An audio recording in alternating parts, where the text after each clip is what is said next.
goals here, which I'm sure has gone down extremely well in Edinburgh with the Hearts supporters. Just to give you the latest score from England as well, it's still Cambridge 2, the second division leaders Blackburn 0. So what did that result mean here this evening? Answer, Rangers are now 5 points clear in the Premier League, but they have of course now played a game in hand. Interesting game for Rangers on Saturday. They're playing Airdrie, so I reckon they must fancy their chances there.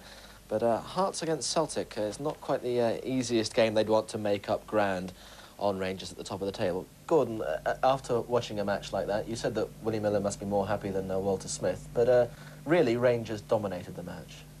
Yeah, I think Rangers certainly applied the most pressure, but really never created any clear-cut chances. Maybe one or two things never dropped too kindly for them in the box this evening, particularly Ali McCoist in the first half with one or two, but full marks to Aberdeen for the defensive qualities tonight. I thought they defended magnificently. Young Gary Smith in particular, quite an inexperienced player. And not a bad goalkeeper. Well, I mean, there's not many better than Theo Snell. It really has been an exceptional signing by Alex Smith, and I'm sure one that Willie Miller was delighted that he's made. This is the first save in that half from Ferguson, which, you know, a goal early in the second half really would have changed the game. Yes, he comes out very quick here. Good play, nice little turn by Ali McCoist, lays it in Ian Ferguson's path. But he blocks it well. And this is a John Brown header. He just slightly off his line, not much here with Snelders, but a looping header by John Brown. And Snelders has got to be very alert. This is a terrific bit of goalkeeper. Mark Hateley, terrific in these situations. Thinks he's done everything right. He has, but so's Theo Snelders. Mark Hateley didn't look unfit.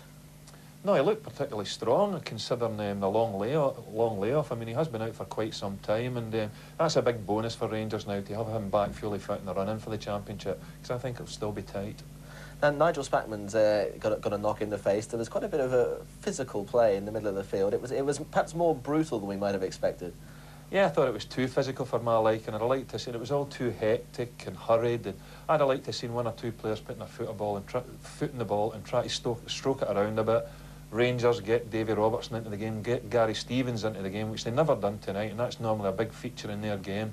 And they never get a great deal of the ball out to Peter Hoystra either. But in saying that, Aberdeen were getting everybody behind the ball and defending magnificently.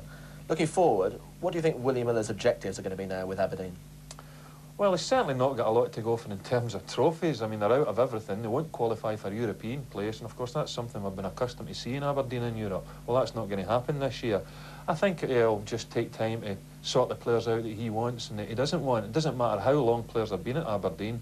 If they're not in Willie Miller's plans, he'll be ruthless and they'll be off-ski. And I think we'll see a bit of wheeling and dealing before now and the end of the season, and particularly next close season. And I mentioned earlier that Hearts will be delighted that Aberdeen managed to claw a point back this evening. How do you assess the top of the table?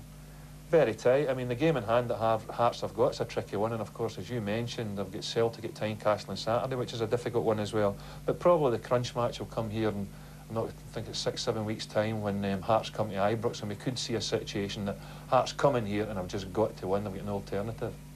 OK, thanks for being with us, Gordon.